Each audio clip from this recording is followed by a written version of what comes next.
Au lieu-dit antenne quartier Damas ce lundi matin, les fouilles se poursuivent avec la Croix-Rouge en renfort.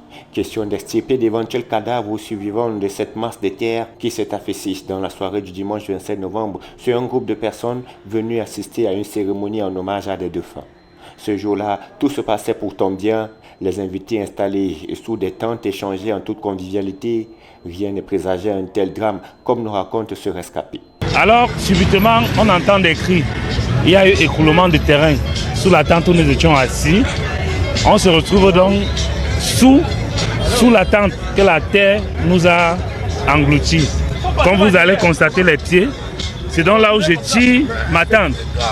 Je tire donc ma tente là, en voulant la sauver, nous deux nous sommes bloqués. Les pieds à partir d'ici, nous sommes bloqués. C'est là où les gens viennent donc soulever la tente qui était avec la terre. Il y avait beaucoup de terre sur la tente. C'est là où on parvient à me retirer et on parvient aussi à la sauver. Et tous ceux qui étaient autour de nous sont morts. Les autorités locales, avec en tête le gouverneur de la région du centre, sont descendus sur le site. Les premiers constats et bilans ont été faits. Sur place, nous avons dénombré 10 corps. Mais avant notre arrivée, il y avait 4 corps qui avaient été déjà évacués. Il y a plus d'une dizaine de cas graves aussi qui sont donc dispersés dans les hôpitaux. Les blessés ont été urgemment conduits dans des centres hospitaliers voisins. Les populations invitées à déguerpir. Quand vous voyez même la zone, vous savez que c'est la zone très dangereuse.